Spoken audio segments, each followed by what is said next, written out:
بسم اللہ الرحمن الرحیم۔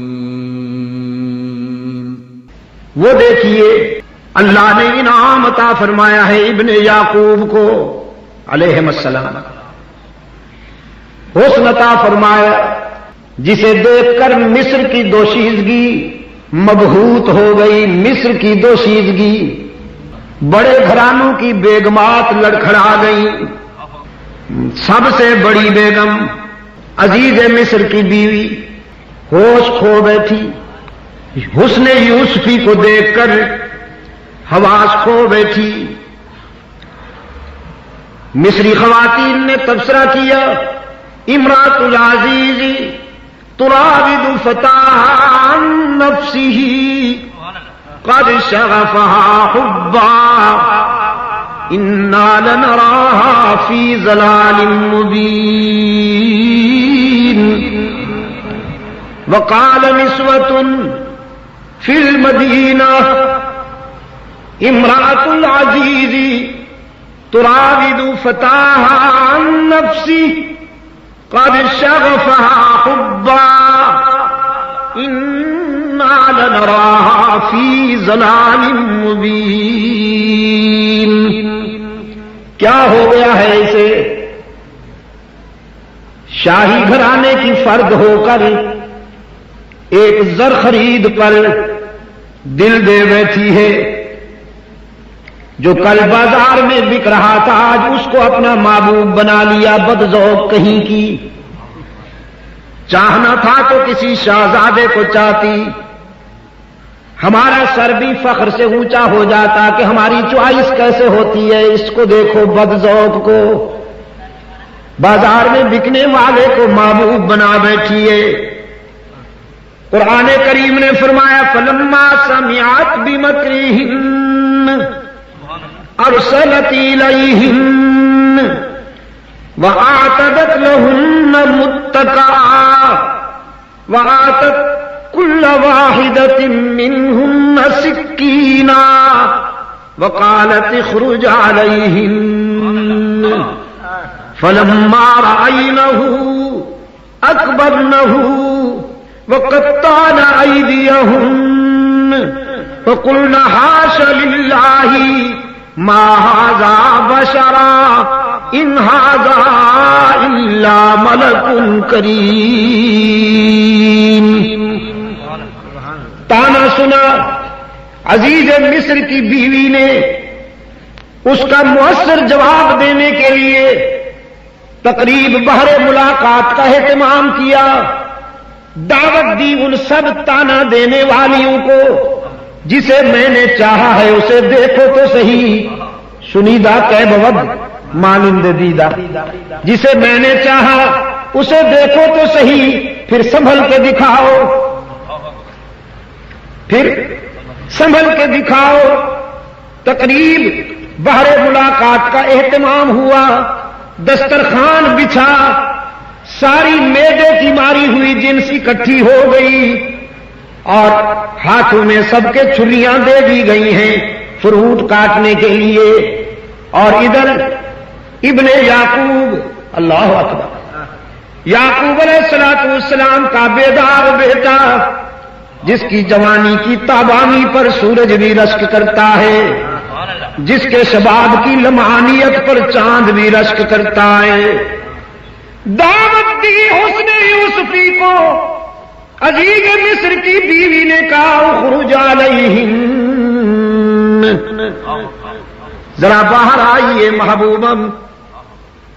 قرآن کریم نے فرمایا حضرت یوسف خلوت سے جلوت میں آئے، فلما رأینہ اکبرنہ وقطعن ایدیہن۔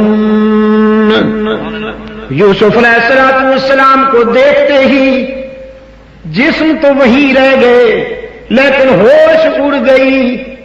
چھریاں ہاتھوں میں لیے بیٹھی تھیں، ہاتھ کٹنے لگے، آنکھیں پھٹنے لگیں، بے ساختہ کہہ اٹھی حاش للہ ما ھذا بشرا ان ھذا الا ملک کریم۔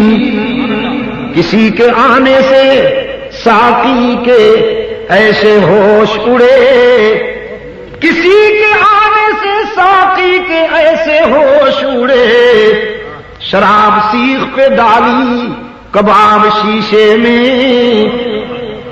یوں بھی ہوتا ہے نا، کبھی یوں بھی ہوتا ہے، چھریاں ہاتھوں پہ چل گئی، ہاتھ کٹ گئے، آنکھیں پھٹی ہوئی ہیں اور بے ساختہ تبصرہ کیا۔ ہم نے سمجھا تھا کوئی ابن آدم ہوگا، ہم نے سمجھا تھا خاکی ہوگا، ہم نے سمجھا تھا بشر ہوگا، لیکن یہ تو آج پتہ چلا بہت بڑا نوری ہے، کوئی بہت بڑا، ان ھذا الا ملک کریم، بہت بڑا نوری ہے۔ یاد رکھنا، میدے کی نظر سے جب بھی کوئی حسن پیغمبر کو دیکھے گا تو یہی کہے گا۔ آج بھی، صدیوں پہلے بھی قاری شیر، تیری سیاست کو تو خطرہ نہیں پڑ رہا ان باتوں سے۔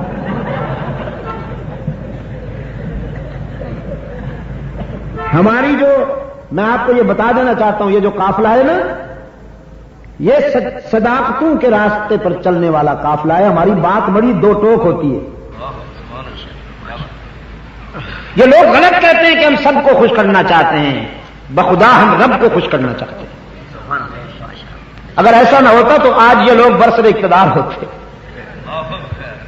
ہاں، یہ میرے جلسوں میں آتے ہیں اپنے ووٹر کھونے کے لیے، لیکن بات صاف، میرے عزیز نوجوانوں، اصل مخاطب ہیں آپ میرے بزرگوں کو بھی اللہ سلامت رکھے، ہماری متاع عزیز ہیں ہمارے بزرگ بھی، ہاں رات کے آخری حصے میں ان کے ہاتھ اٹھتے رہیں اور اللہ کی ناراضگی اس کی رحمت میں بدلتی رہے، اللہ سلامت رکھے میرے بزرگوں کو، لیکن آپ میرے اصل مخاطب ہیں عزیز نوجوان۔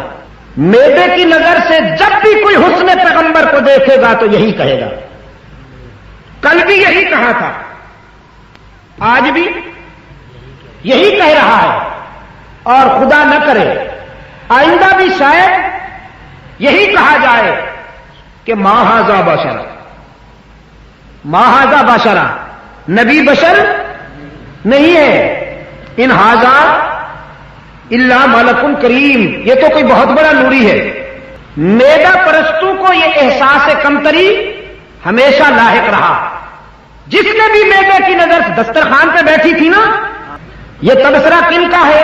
دسترخوان کی جنس کا، پلیٹ اینڈ کمپنی لمیٹڈ کا، یہ ان کا تبصرہ ہے۔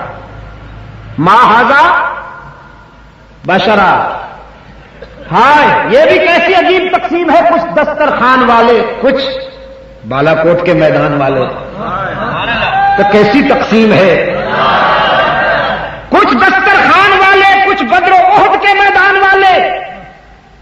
دسترخوان والوں نے ہمیشہ یہی کہا ما ھذا بشرا، اور میدان والوں نے ہمیشہ یہی کہا ھذا بشرا، ھذا بشرا، یہی تو انسان ہے، باقی کون؟ باقی تو جس کو انسانیت ملی ہے اسی کے جوتوں کی وجہ سے ملی ہے، اسی کی خاک پاک کی نسبت سے ملی ہے، جس کو بھی انسانیت ملی ہے۔